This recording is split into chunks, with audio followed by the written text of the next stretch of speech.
성경 말씀을 봉독합니다. 열왕기 하서 22장 1절, 2절, 2절을 봉독합니다.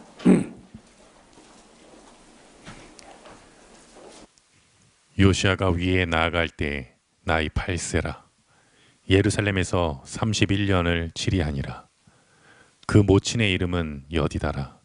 보스갓 아다야의 딸이더라.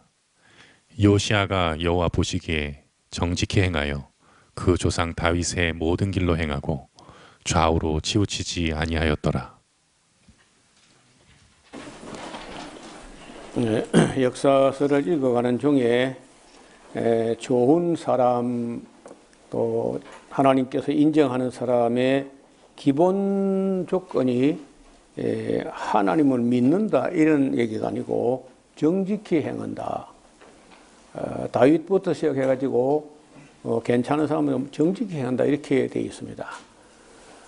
그러니까 믿는다는 말은 뭐 예를 들어서 뭐 바리새인도 믿고 사두개인도 믿고 하는데 그 믿는 것만 갖고는 안 되는 거예요. 정직해야 돼.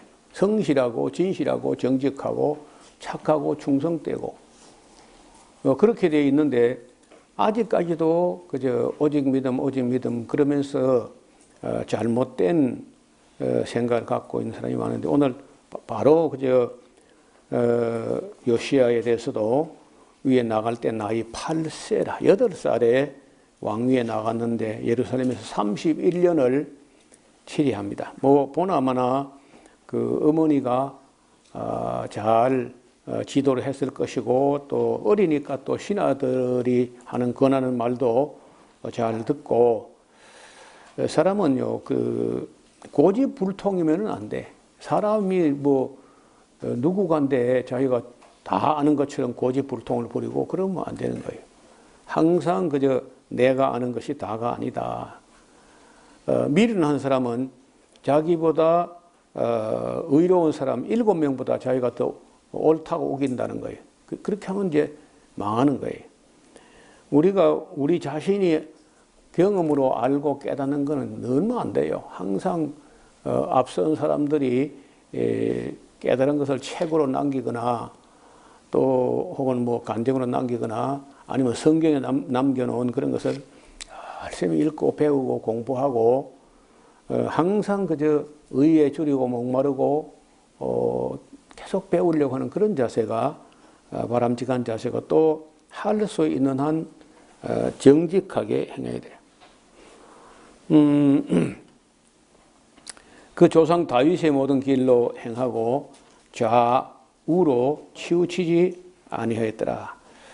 정치를 하거나 하면은 언제나 뭐 좌편도 있고 우편도 있고 그럴 수 있다는 거죠. 그럴 때 어느 한편으로 너무 치우쳐 버리면 안 된다는 거예요. 적당한 그 균형 감각을 가지고 그 양쪽 이야기를 다 들어서 절충을 해서 가는 그런 자세가 필요합니다.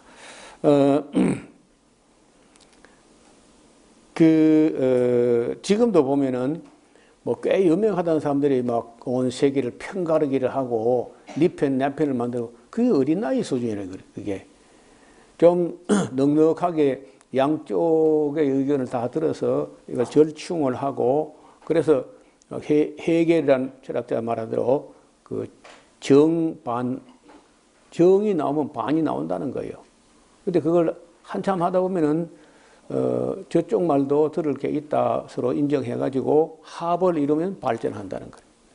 그 데시스 하면요 안티데시스가 나오는데 그 데시스와 안티데시스를 합하면은 신데시스 함께 합을 이루는 그런 데시스가 나온다. 그래서 우리가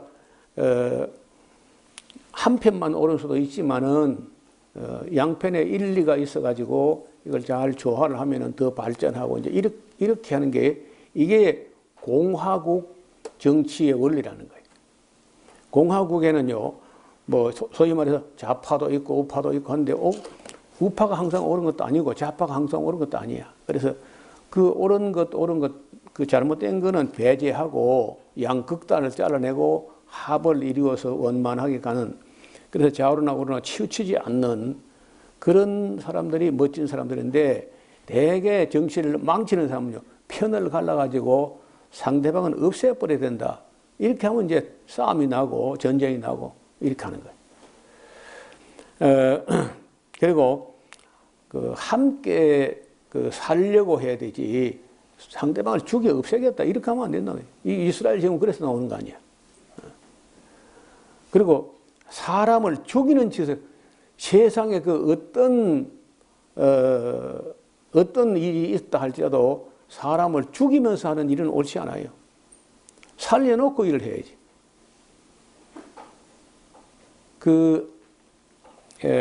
미국의 유대인이면서도 유명한 학자가 있었는데, 하워드 진이라고 하는, 제가 가끔 소개하는 분인데, 보스턴 대학의 종신교수를 지냈던 분이에요.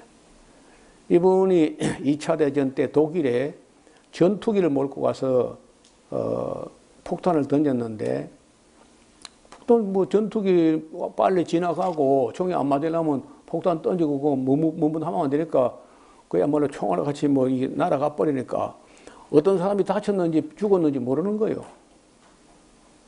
근데 나중에 이제 자기가 던진 폭탄이 어느 유치원인가 하는데 떨어져가지고 어린이집에 어린이가 많이 죽은 거야.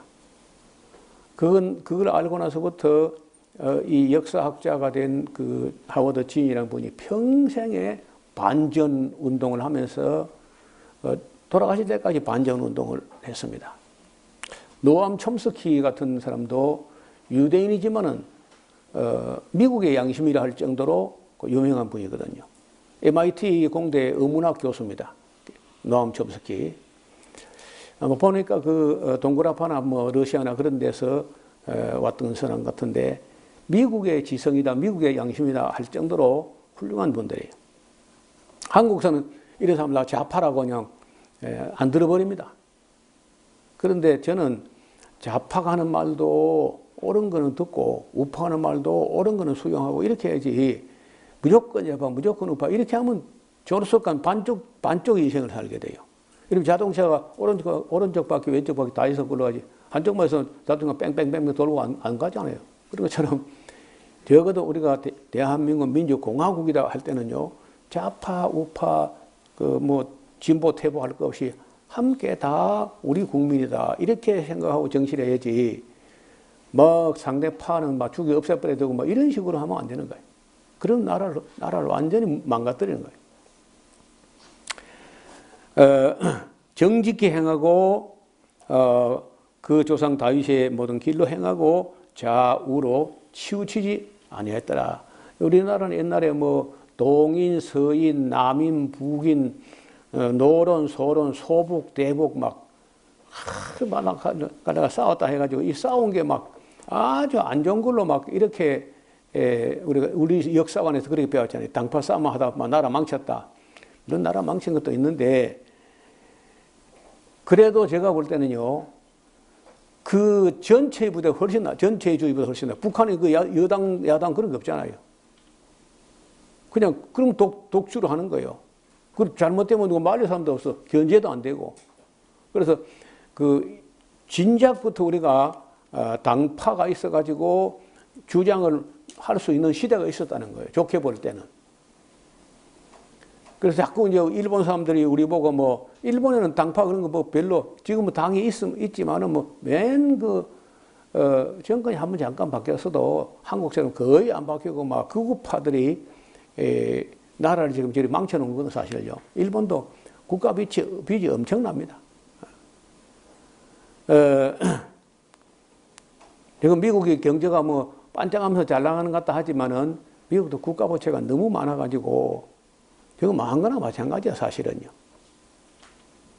그래서 우리가 좌로나 우로나 치지만 좌측에도 옳은 이론이 있으면 수용하고 우측 이론 중에서 좋으면 당연히 받아들이고 그런 그릇이 돼야 돼요.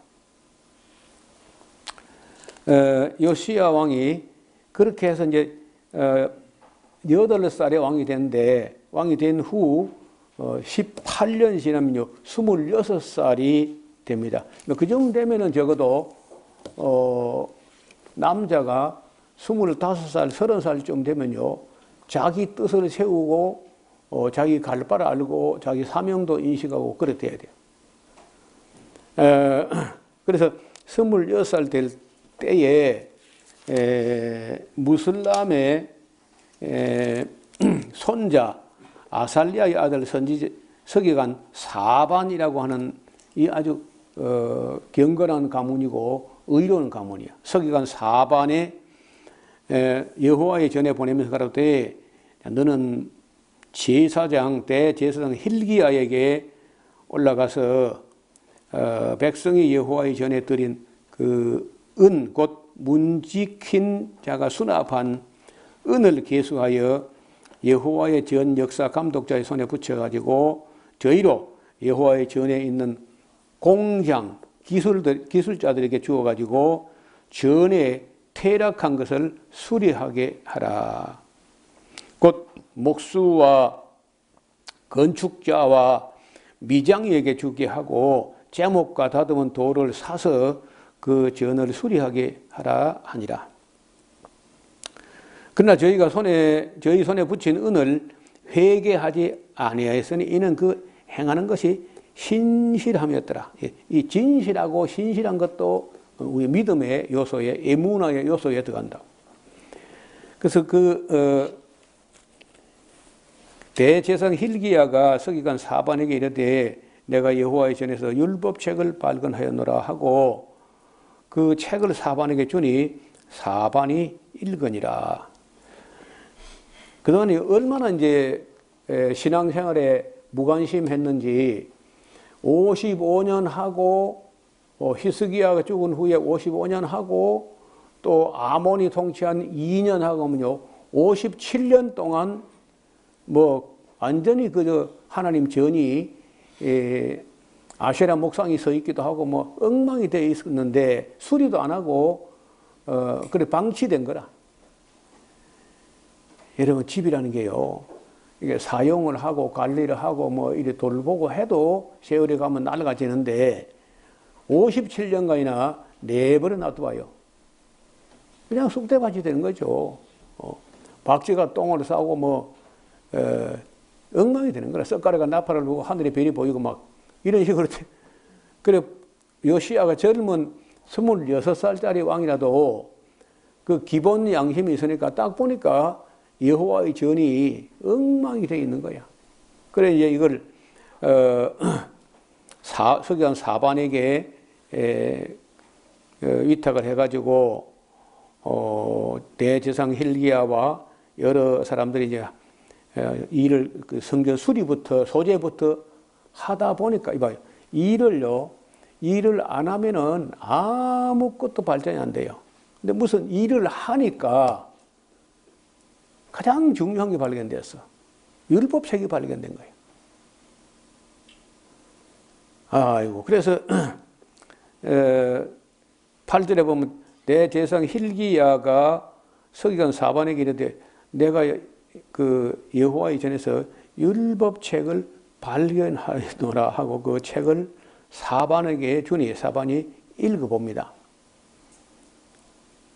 대제사장이 율법책을 항상 가지고 주야로 읽으면서 그 기도하면서 백성을 교육하고 할 텐데 아무것도 안 하고 있다가 성전 수리하고 소지하다 그걸 발견했다니. 어떤 가정주부가 부뚜막에서 숟가락을 발견했다 그래. 그게 발견하면 될 일이요, 그게. 내 동생 흉을 좀 봐야 되겠다. 우리 집안 사람이니까. 동생이요.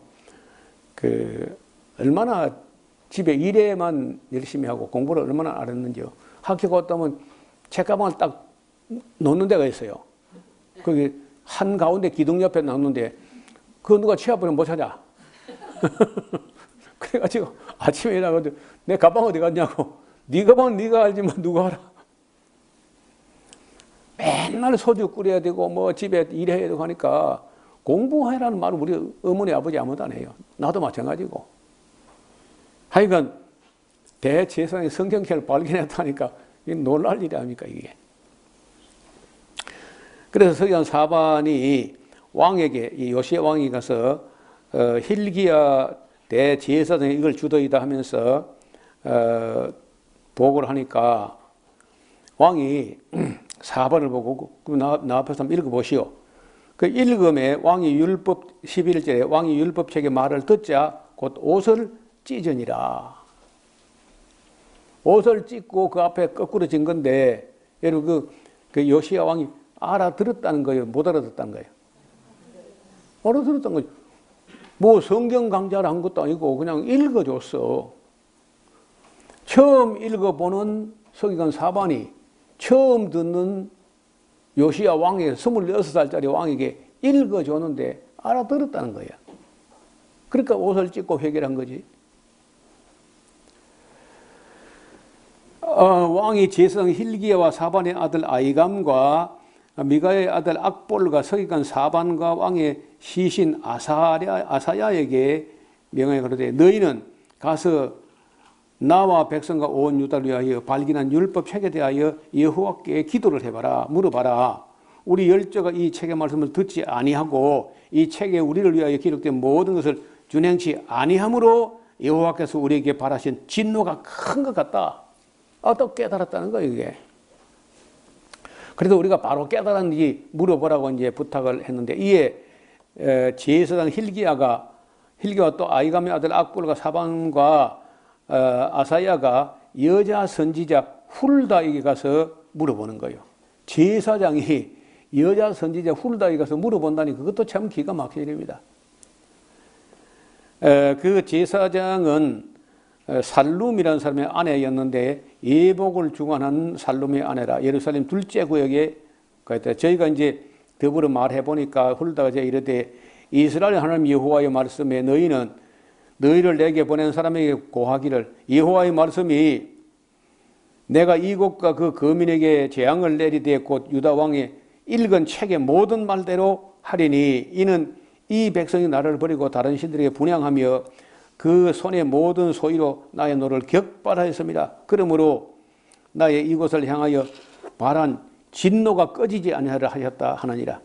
너희를 보내어 여호와께 묻게 한 유다 왕에게는 너희가 이렇게 말해라. 이스라엘 하나님 여호와의 말씀에 내가 들은 말을 의논할진대 내가 이곳과 이 거민에게 대하여 빈터가 되게 되고 저주가 되리라 한 말을 네가 듣고 마음이 연하여 여호와 앞고 내 앞에서 겸비하여 옷을 찢고 통곡하였으므로 나도 네 말을 들었노라. 여호와가 말하였느니라. 그러므로 내가 너로 너희 열조에게 돌아가서 평안히 묘시로 들어가게 할 건데 내가 이곳에 내리는 모든 재앙을 네가 눈으로 보지 못하고 너 죽은 후에 네 자손들에게 이런 불행이 임하게 할 것이다. 그 사자대왕이 그대로 가서 복명을 했습니다. 그 말 듣고 요시야는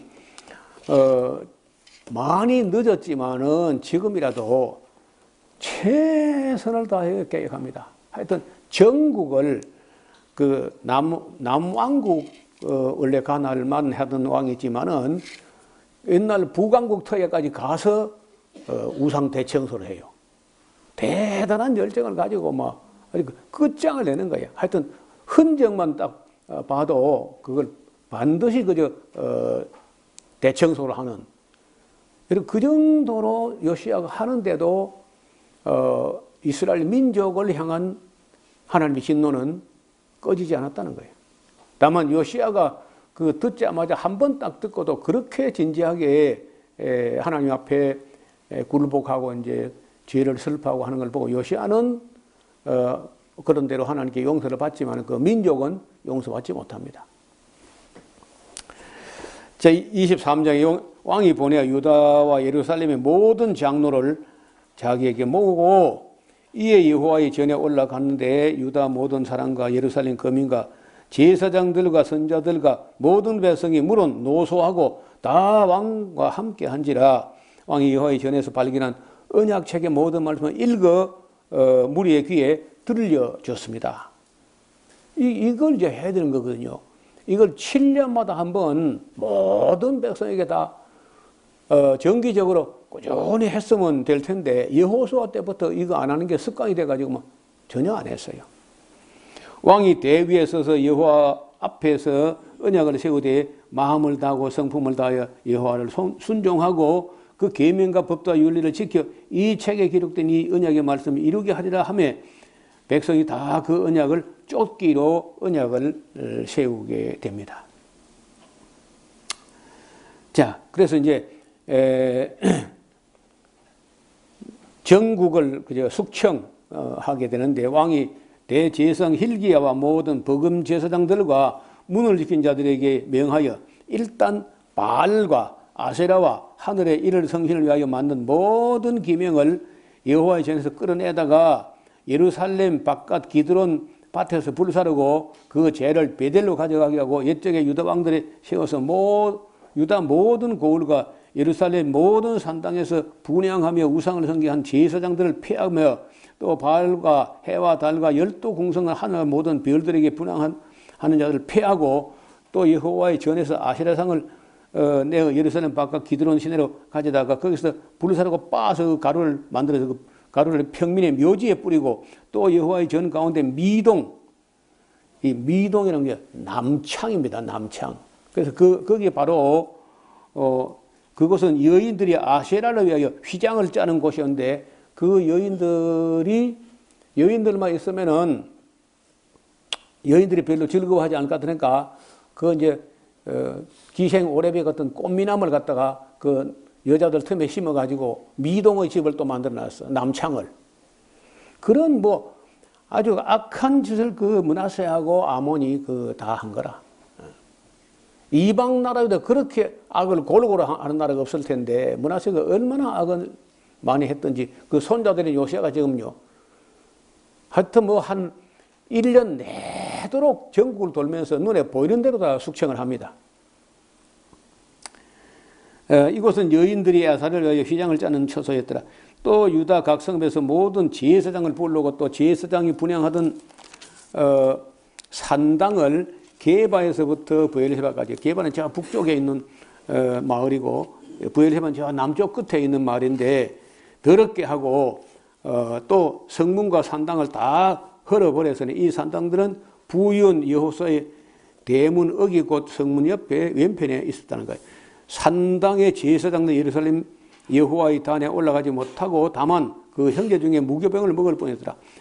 왕이 또 흰놈의 아들 꼴짝에 도벳을 더럽게 하여서 사람으로 몰록에게 드리기 위하여 그 자녀를 불로 지나가게 하지 못하게 하고 또 유다 여랑의 타양을 위하여 드린 말들을 제하여 버렸으니 이 말들은 여호와의 전으로 들어가는 것에 근처 시종 나단 멜렉의 뒷곁에 있던 것이며 또 태양 소리를 불사르고 유다 열왕이 아하스의 다락 지붕에 또 세운 단들과 므낫세가 여호와의 전 두 마당에 세운 단들을 왕이 다 헐고 거기서 빻아내려서 그 가루를 기드론 시내에 갖다 쏟아 버렸습니다.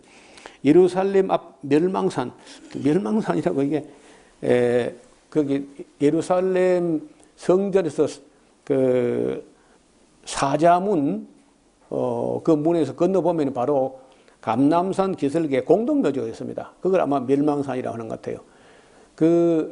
거기 이제 묻히는 게 지금도 이스라엘 사람들이 거기에 묻히는 게 소원이죠. 그래서 예수님께서 오시게 되면은 그 감람산으로 오시게 된다.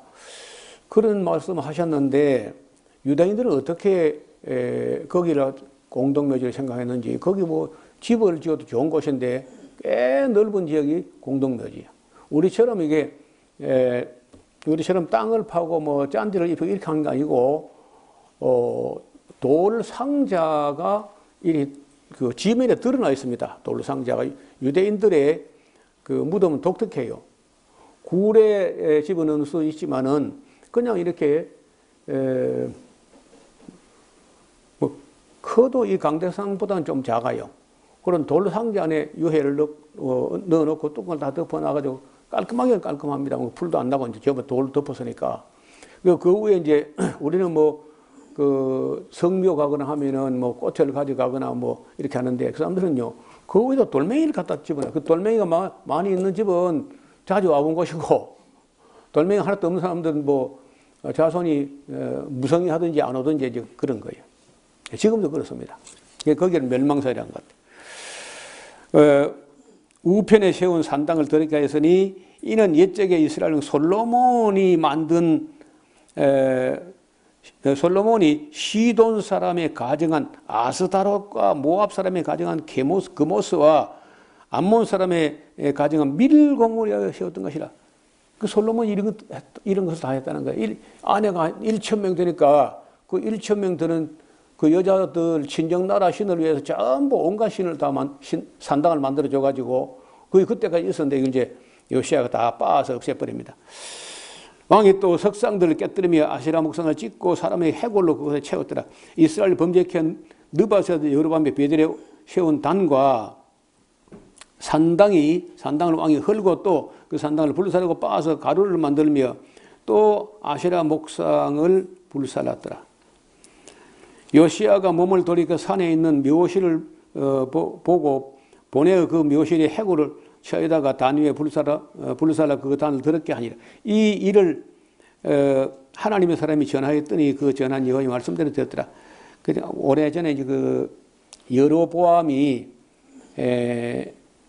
왕이 되었을 때 요시아라는 임금이 나가지고 이런 일을 할 것이다 한 그 무덤을 찾아갔던 것 같아요. 그래서 그 이제 그 선지자가 한 무덤이 있었는데 그 헐지 말고 그대로 둬라 그렇게 이야기를 합니다. 가로되 그대로 두고 그 18절에 그대로 두고 그 뼈를 옮기지 말라 하며 무리가 그 뼈와 사마리아에서 온 그 선지자의 뼈는 그대로 두었더라. 전에 이스라엘 열왕이 사마리아 각 성읍에 지어서 여호와의 노를 격발케 한 산당을 요시아가 다 져야 돼.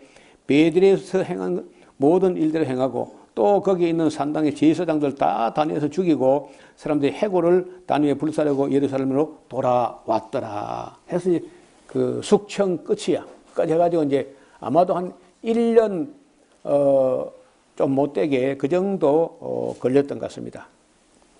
21절 왕이 뭇백성에게 명하여 그러되 이 언약책에 보니까 너희 하나님 여호와께서 유월절을 지키라고 했다 해서 유월절 지키라 하며 사사가 이스라엘 다스리던 때부터 이스라엘 열왕의 시대든지 유다 열왕의 시대든지 이렇게 유월절을 지킨 일이 없었더니 그러면 다윗도 안 했다는 얘기입니다.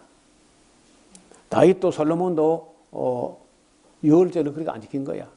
근데 역대기에 보면요, 다윗이 유월절을 지켰다는 말이 있긴 있는데, 여기 말 때, 이렇게 제대로 유월절을 지킨 일이 없었다는 거예요. 요시야 왕 18년에, 그러니까 그 발견한 것도 18년이고, 이 숙청 다 하고, 유월절 지킨 것도 요시야 왕 18년인 거 보면, 이 우상 대청소하는데, 그 해 한 해, 요시야 왕 26살 되는 그 해에 모든 일을 한 해 동안에 다 바로잡았다는 거예요. 예루살렘에서 여호와 앞에서 이 유월절을 지켰더라. 요시야가 또 유다 땅과 예루살렘 도민은 신접한 자와 박수와 드라빔과 우상과 모든 가정을 다 제하였으니 이는 대제사장 hil기야가 여호와의 전에서 발견한 책에 기록된 율법 말씀을 이루려 함이었더라. 요시야와 같이 마음을 다하며 성품을 다하며 힘을 다하여 여호와를 향하여 모세의 모든 율법을 온전히 준행한 임금은 요시야 전에도 없었고 후에도 그와 같은 자가 없었다고 오랜 후에 이제 누군가 이렇게 기록한 거야. 그러나 여호와께서 유다를 향하여 진노하신 그 크게 타오른 진노를 돌이키지 아니하셨으니 이는 므낫세가 여호와를 경노케 한 그 모든 경노를 인함이라. 그 므낫세의 손자 되는 요시야가 이렇게까지 대청소를 해드려도 하나님의 그 진노는 사그라지지 않았다는 얘기입니다. 단 요시야 자기 한 사람만 용서받는 것이지 유다 민족 자체는요 다 결국은 형벌을 받게 돼요. 여호와께서 가라사대 내가 이스라엘 물리친 것 같이 유다도 내 앞에서 물리칠 거야. 내가 뺀 이 성 예루살렘과 내 이름을 거기 두리라 한 이 전을 버리리라 하셨더라. 그 전은 아무 의미가 없는 거예요. 하나님 말씀을 가르치고 거기서 배우고 그대로 실행한다면야 그 전은 가치가 있지만은 그 하나님 말씀은 안 가르치고 그냥 나무와 돌로가 지은 그 창고는 아무 의미가 없어요. 오히려 그거다 막 우상단지나 갖다 놓고 아시라 목상 갖다 세우고 그런 짓 하고 하나님께 무슨 의미가 있겠어요, 이게. 요시아의 남은 사적과 그 모든 행한 일은 유다 왕 역대지력에 기록되지 않았느냐.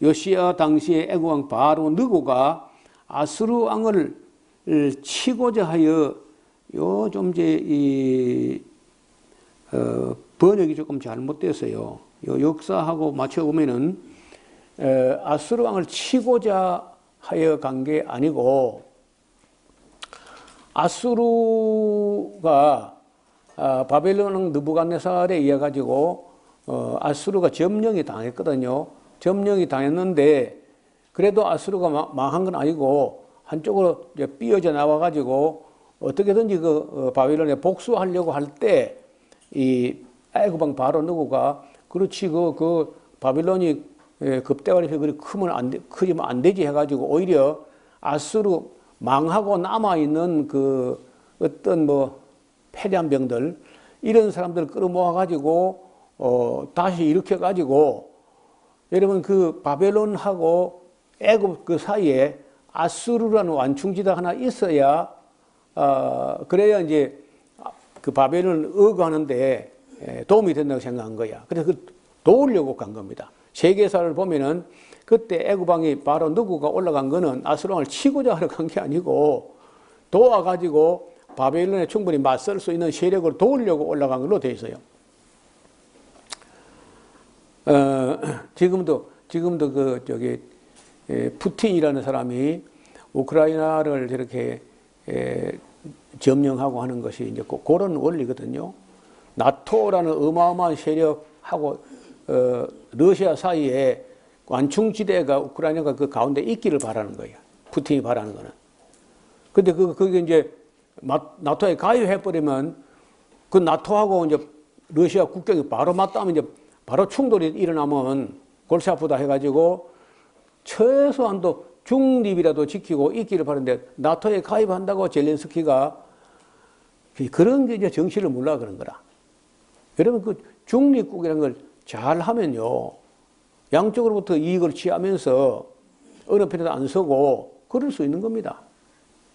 옛날에 그 2차 대전 후에 비동맹이라든지 영세 중립국 같은 나라들이 어느 편에도 안 섰던 데가 있잖아요. 그런 그 지혜를 발휘해야 돼.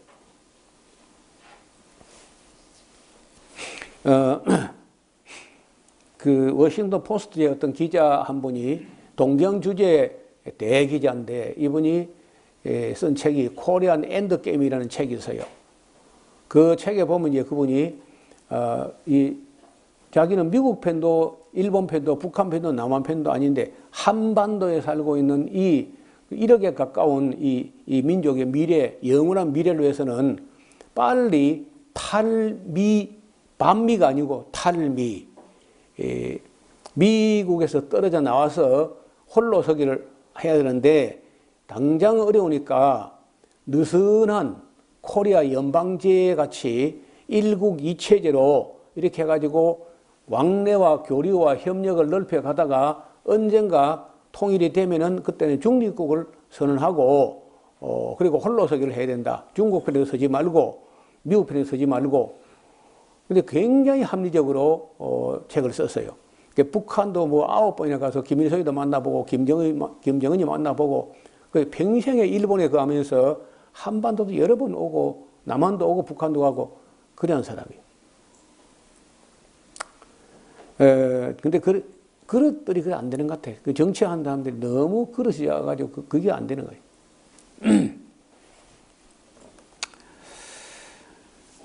근데 이제 요시아가 거기에 뭐 하라고 나가가지고 아니 애굽 바로 느고가 아수르 왕을 도우려고 올라가니까 그걸 글쎄 이제 요시아는 자기가 하는 일마다 잘 이루어지고 형통하고 하니까 자기가 바로 그 아수르 왕을 도우려고 올라가는 걸 갖다가 좀 부담스럽게 생각했던 것 같아요. 왜냐하면 아수르가 그 악한 나라인데 그 바벨론에 치워서 없애버리면 그만이지. 나훔 예언대로 그걸 뭐 또 일어서게 도와주려고 하냐 이렇게 인식을 해가지고 그 애굽이 아수르를 도우려고 올라가는 걸 막아서려고 나갔어요.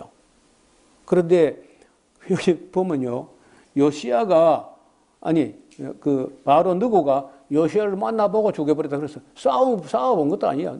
애굽이 얼마나 강대국인데 요시야 그 뭐 군대도 그 괜찮은데 두 지파 베냐민 지파 유다 지파 두 지파 뭐 군대가 얼마나 되겠어요. 그러니까 만나보고 죽여버렸다는 거예요.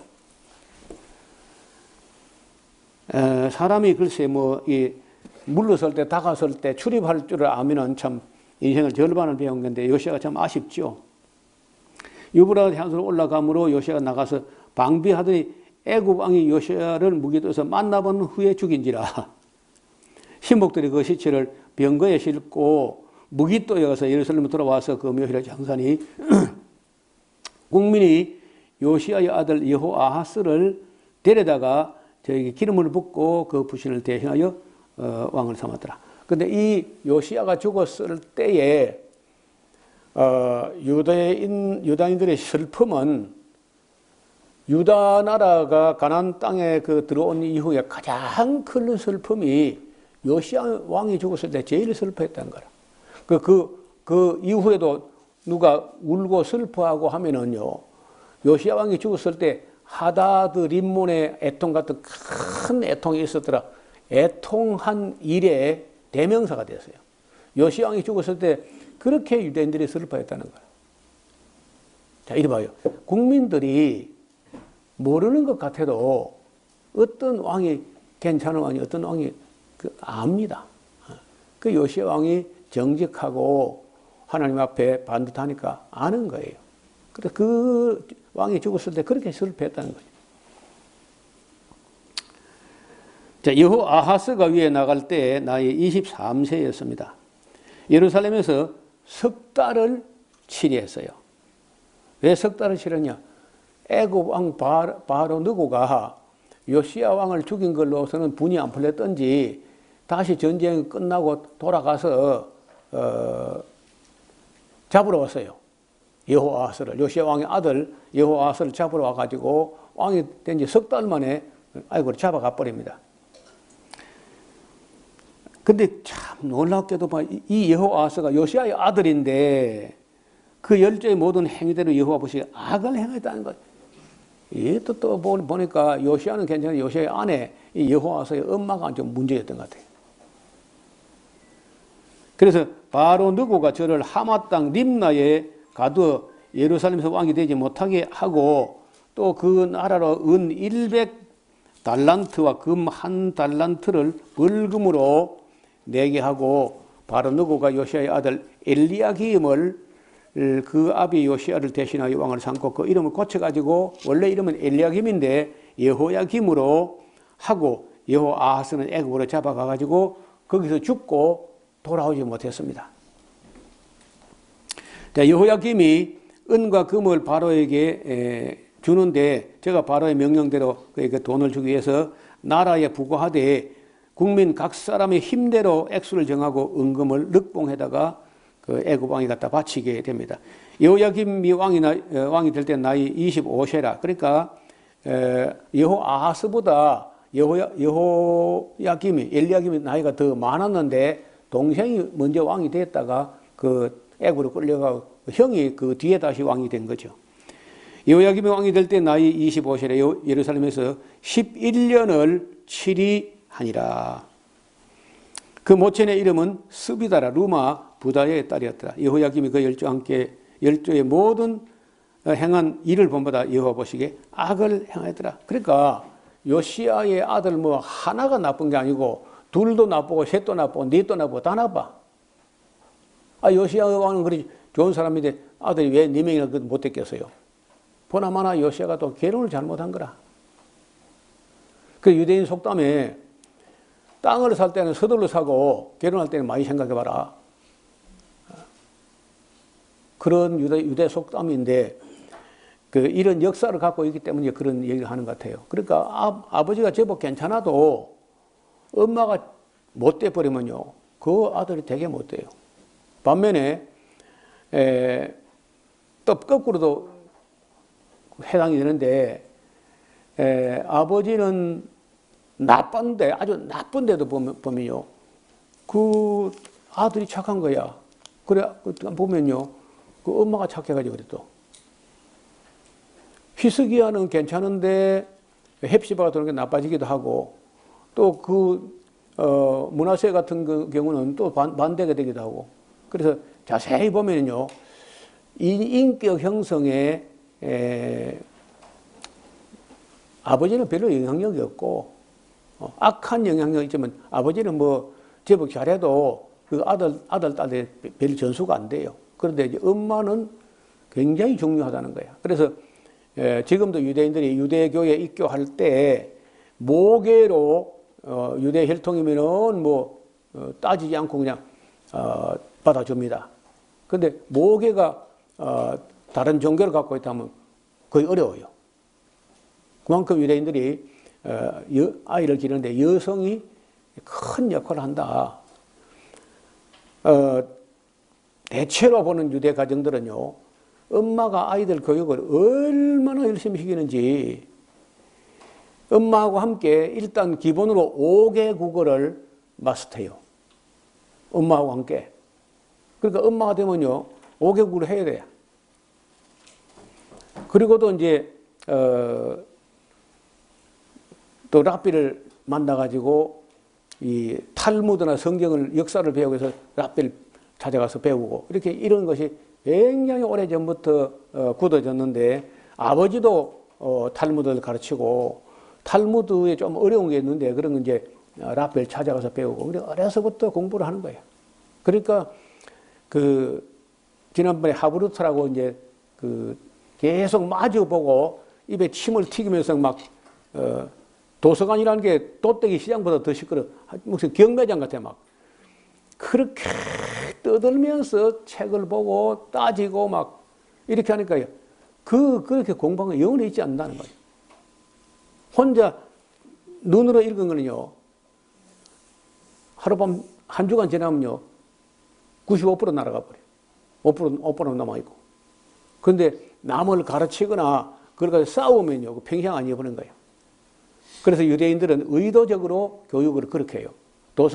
세상에서 도서관이 제일 시끄러운 걸로. 우리하고 좀 다른 거죠. 예, 이렇게 해서 우리가 24장으로 들어가야 되는데, 24장에 보면은 여호야김 시대입니다. 바벨론 왕 느부갓네살이 올라오며 그 줄을 끊어요. 여호야김이 3년을 섬기다가 돌이켜 저를 배반하였다는 거예요. 여기 이제 이때에 아마도 BC 606년경인데 아수르가 망한 지 한 6년 정도, 아수르가 612년에 망했으니까 그때 이제 와서 아수르 망한 직후에 바벨론이 손을 더 뻗쳐가지고 가나안 땅, 유대 땅까지 와서 사람들 잡아가는데, 처음에 잡아간 거는 예를 들어서 이제 다니엘에 있는 사람들은요, 포로로 잡아다가 뭐 일시켜 먹으려고 한 게 아니라 볼모처럼 왕족이나 귀족이나 이렇게 아마 잡아간 것 같아요. 그래서 뭐 얘네 지금이나 우리나라도 뭐 중국에서 막 잡아가고 했죠, 왕자들을. 그 뒤는 여러 이제 얼마 안 되니까 읽어 오시면은 요 24장부터 요 뒷부분을 한 후에 우리가 이제 스바냐서, 하박국서, 예레미야서 이런 책들을 살펴보면서 이제는 말라기를 향해서 쭉 가게 되겠습니다. 기도드리겠습니다. 하나님 아버지, 유다 나라가 꺼져가는 등불처럼 가물가물할 때 마지막 등불처럼 요시야가 나타나서 자기 아버지 할아버지가 그렇게 나라를 더럽혀 놓은 것을 다 숙청하고 깨끗이 대청소를 하다시피 했지만은 하나님의 크게 타오른 진노가 꺼지지 아니한 것은 므낫세 행한 악이 너무 컸기 때문에 뜻을 돌이키지 않으셨던 걸로 이해를 했습니다. 하나님 아버지, 우리 한국 교회가 다 열심히 해왔는데 마지막에 분별력이 없어가지고 거짓 방언을 수용하면서 교회가 많이 잘못되어 가고 있습니다. 아직도 이게 얼마나 잘못된지 깨닫는 사람은 많지 않은 것 같습니다. 보는 눈과 듣는 귀가 깨닫는 마음을 주사 속히 이 거짓 방언의 영에서 벗어날 수 있도록 은혜를 베풀어 주옵소서. 예수님 이름으로 기도드리옵나이다. 아멘.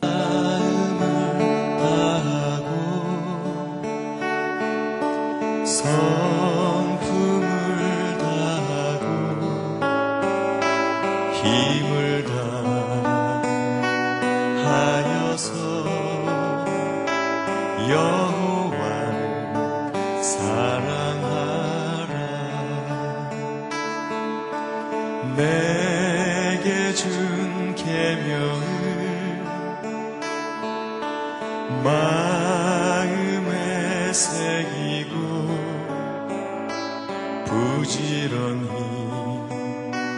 부지런히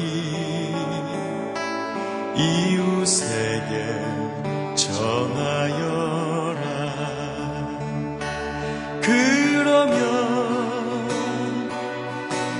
내가 짓지 않은 큰 집을 주리라.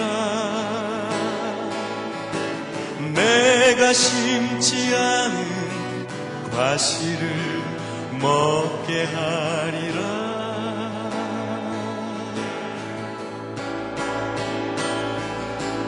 그러나 한 가지 잊지는 말아라. 죄인된 우리를 구원하신 여호와